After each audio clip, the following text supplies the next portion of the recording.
నమస్తే టిఆర్ నిజాం. నేను మీ తాళ్ళపల్లి రమేష్. ఈరోజు మార్నింగ్ న్యూస్కి స్వాగతం. అన్ని పేపర్లోని ప్రధాన వార్తలను ఒకసారి మనం చూసుకుందాం. ఎందుకంటే ఏ ఊళ్ళో చూసినా ఎన్నికల వాతావరణం వేడెక్కిపోతూ ఉన్నది. ఎక్కడ చూసినా కూడా అభ్యర్థులు గెలవడమే ఉద్దేశంగా వాళ్ళకు నచ్చిన రీతిలో ఏమేమి చేస్తే ఏ విధంగా ఉంటుందని చెప్పేసి ఓటర్లను ప్రలోభాలకు గురవుతాం. ఓటర్లు కూడా వాళ్ళని ప్రలోభాలకు గురి చేయడానికి వాళ్ళు కూడా సిద్ధపడతా ఉన్నారు. అదేంటంటే ఒకసారి ఆలోచన చేస్తే కొన్ని ఊళ్ళలో ఏకగ్రీవాలు జరుగుతూ ఉన్నాయి. ఆ ఏకగ్రీవాల ఉద్దేశం ఏంటిది? అంత గ్రామస్తులంతా కూర్చొని డబ్బులు పంచకుండా, మద్యం పంచకుండా గ్రామాభివృద్ధి కోసం ఒక నాయకుని ఎన్నుకుందామని చెప్పేసి ఎన్నుకుంటారు. కానీ ఇవన్నీ పక్కకు పెట్టి ఏకగ్రీవాలంటే వేలం పాటల సంస్కృతికి తయారవుతుంది. నిన్న మనం సోషల్ మీడియాలో చూసినాం. 50 లక్షలు పెట్టి ఒక వ్యక్తి 53 లక్షలు పాట పెట్టి ఏకగ్రీవం అని చెప్పేసి అంటారు. ఇదే ఏకగ్రీవం అవుతుంది? రాజ్యాంగం ఇచ్చి ఓటేరా నాయన, మీకు ఓటక్కిస్తాను, మీరు దీన్ని సమపాలుగా వాడుకోండి, దీనివల్ల న్యాయం జరుగుతుంది, ప్రతి ఒక్కరికి ఒక ఓటు ఇస్తే నిజంగా నీ భావాలు ఏమున్నాయో తెలపడానికి అవకాశం కలుగుతుంది. నీవు కూడా ఈ సమాజంలో పుట్టినవు కాబట్టి, నువ్వు సమాజంలో గుర్తింపు ఉండాలి కాబట్టి నీకు ఓటాకిచ్చి నీకున్నటువంటి ఆ పరిధిని బాగు చేయడం నాయన అంటే నాకు డబ్బులు ఇస్తేనే ఓటేస్తామని సంస్కృతికి తయారైంది. ఇక నీకు విలువ ఉన్నదా? నీకు అసలు మైండ్ ఉన్నదా? అసలు రాజ్యాంగం మీద కనీసం అవగాహన ఉన్నదా? నీకేమో హక్కులు కావాలి, నాకు పెన్షన్ కావాలి, నాకు పాడు కావాలి, నాకు అది కావాలి, ఇది కావాలని చెప్పేసి మాట్లాడే నువ్వు నీకాడి రాగానే నీ పైసలు ఇస్తేనే ఓటేస్తానే సంస్కృతికి తయారవుతాను అంటే మరి ఒకసారి గుండె మీద చేసుకొని ఆలోచించాలి. వాడెవడో పాపం వాడు పిల్లల్ని తాకట్టు పెట్టి సేవ చేద్దామే అని చెప్పేసి వస్తే వాడిని డబ్బులు ఇస్తేనే ఓటేస్తానని సంస్కృతిని మీరు తీసుకొస్తే రేపు పొద్దుగాల నీకు పని అంటే ఆయన ఏం చేయాలి? మరి విషయాన్ని ఆలోచించాలి. కొన్ని దిక్కులలో యువత అంతా మేము ఏకగ్రీవానికి అనుకూలం, మీకు నచ్చిన నాయకుని ఎన్నుకుంటామని చెప్పేసి మీటింగ్ కూడా పెడతామని చెప్పేసి సోషల్ మీడియాలో వస్తూ ఉంది. మరి ఇది ఎంతవరకు పోతుంది, ఏం జరుగుతుందో చూడాల్సిన అవసరం ఉంటుంది. నిజంగా గతంలో పోటీ చేసిన సర్పంచులు ఈరోజు అదే రిజర్వేషన్ వచ్చినప్పటికీ కూడా ఈరోజు ఎన్నికలలో పోటీ చేయడానికి భయపడతా ఉన్నారు. దీనికి కారణం ఏంటంటే గత ప్రభుత్వంలో చాలా మంది సర్పంచులు అప్పుల పాలయ్యారు, కొద్దిమంది ఆత్మహత్యలు కూడా చేసుకొని కుటుంబాలకు దూరం అయ్యారు. ఆ భర్తలో భార్యలో చనిపోయిన తర్వాత అప్పులు కట్టడానికి ఈరోజు వాళ్ళ పిల్లలను వేరే ఇక్కడ పనులు పెట్టే సందర్భానికి క్రియేట్ అవుతాను. ఈ పాపం అంతా ఎవరిదే? మీది కాదా? గత ప్రభుత్వంలో ఇది డంపింగ్ యార్డ్లని, శ్మశాన వాటికలని, ఇక కొత్త ప్రోగ్రాంకి ఇది చేయకపోతే మిమ్మల్ని పదవి నుంచి తొలగిస్తామని చెప్పేసి ఎంపీడీఓల ద్వారా వాళ్ళకు సర్క్యులేషన్ జారీ చేశారు.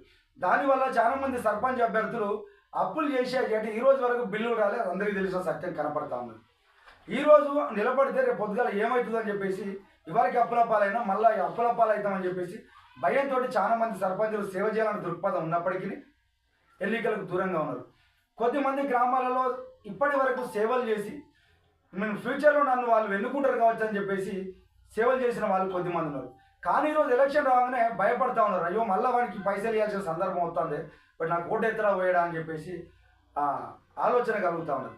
నిన్న మనం చూసినాము, వరంగల్ జిల్లా సంగెం మండలంలో ఒక తండాల 400 మంది జనాభా ఉంటే 16 లక్షల రూపాయలు వేలం పాటతోటి సర్పంచ్ ఏకగ్రీవం అయిండు. ₹1,00,000 ఇచ్చాము ఉప సర్పంచ్ అయ్యాడు. అంటే మొత్తం 17 లక్షల రూపాయలు ముట్ట చెప్పిన అదంతా ఇంటికి 4,100 రూపాయలు ఇంటికి కట్టబెట్టారు. అంటే మరి అభివృద్ధి ఏడా చేస్తారైనా మరి 16 లక్షల రూపాయలు ఎట్లా సంపాదించుకోవాలి? ఒకసారి ఆలోచన చేయాలి. నిజంగా రాజ్యాంగం పైన మీకు నమ్మకమే ఉంటే, మీకు మనస్సాక్షి ఉంటే మీరు సోషల్ మీడియాలలో ప్రచారాల్లో చెప్తాను, డబ్బులు తీసుకోకుండా ఓటేయాలనే, మద్యం తీసుకోకుండా ఓటేయాలనే, మాకు అభివృద్ధి కావాలని చెప్పేసి అంటాం. నిజంగా దానిపైన నీకు అవగాహన ఉంటే ఆ దిశకు అడుగులేయండి. ఎందుకంటే వాళ్ళ కుటుంబాలను చిన్నాభిన్నం చేయకుండా మనం చాలా మందిని చూస్తా ఉన్నాం. రాజకీయంగా చితికిపోయిన కుటుంబాలు ఎక్కడో వచ్చి వాళ్ళు వేరే అక్కడి నుంచి వలసపోయి వాచ్మెన్లుగానో ఇళ్లలో పనులు చేసుకుంటా ఉన్నారు. అంటే మీ దగ్గర సేవ చేసిన వాళ్ళు, మీకోసం సేవ చేద్దాం అనుకున్న వాళ్ళు ఈరోజు వాళ్ళు నష్టం జరిగే కుటుంబాలు ఊరికి దూరం వెళ్ళిపోతా ఉన్నాయి. ఈ పాపం అంతా ఎవరితో ఒకసారి ఆలోచించండి. నిజంగా సేవ చేసే వాళ్ళని ఎన్నుకోవాలని చెప్పేసి టీఆర్ నిజం నుంచి గుర్తు చేస్తాను. ఈ రోజు ఎవరన్నా సేవ చేద్దామనే సందర్భం వస్తే డబ్బులు ఉన్నోనికే పట్టం కడతామనే సందర్భం వచ్చింది. ఈ ఏకగ్రీవాలు ఏంది? డబ్బులు ఉన్నోనికే వేలం పాటల ద్వారా ఎన్నుకుంటాను. మరి నిజంగా ఇన్ని రోజులకు మీరు సేవ చేసిన వాడు, మీ మంచి వచ్చేలో మీకు కలిసి వచ్చిన వాడు, మరి సో డబ్బులు లేకపోతే ఆయనకు మీరు ఇచ్చినటువంటి గౌరవం ఏంది? ఆలోచన చేసుకోవాలి. నిజాయితీగా ఈ 11, 14, 17 తారీఖులలో జరిగేటువంటి ఎలక్షన్లలో మద్యం మాంసం డబ్బును మీరు తీసుకోమని చెప్పేసి మనసాక్షిగా మీరు అనుకొని ఓట్లేసి నిజంగా గ్రామాభివృద్ధికి మీరు పాటుపడాలని చెప్పేసి టీఆర్ నిజం నుంచి పూర్తి చేస్తాము. ఈరోజు ఏకగ్రీవాలని చెప్పేటువంటి ప్రభుత్వాలు ఎన్నికల కమిషను ఇంత పెద్ద వేలం పాటలు జరుగుతూ ఉంటే మరి ఏం చేస్తానట్టు? ఆ ఎన్నికలను రద్దు చేయాల్సిన సందర్భం ఉంటుంది. ఈ సంస్కృతి కొనసాగితే ఫ్యూచర్లో ఎవరి డబ్బు ఉంటే వాడే సర్పంచ్గా చలమనేటువంటి ఆస్కారం కనబడతా ఉన్నది. మనం నేను ఒక ఊళ్ళో చూసినాం, ఈ మన 53 లక్షలు ఉంటుంది, ఎంత పాపులేషన్ ఉంటుంది, ఎంత పనులు చేయాలి, ఎక్కడి నుంచి తెస్తాడు, ఆస్తులు అమ్ముకొని పెడతాడు. సో ఆలోచించాలి, నిజాయితీగా ఓటేయండి, ఆ గ్రామ అభివృద్ధి కోసం ఆలోచన చేయండి, గ్రామ అభివృద్ధిని జరిపేటువంటి నాయకులను ఎన్నుకోవాలని చెప్పేసి టీఆర్ నిజం నుంచి పూర్తి చేస్తాను.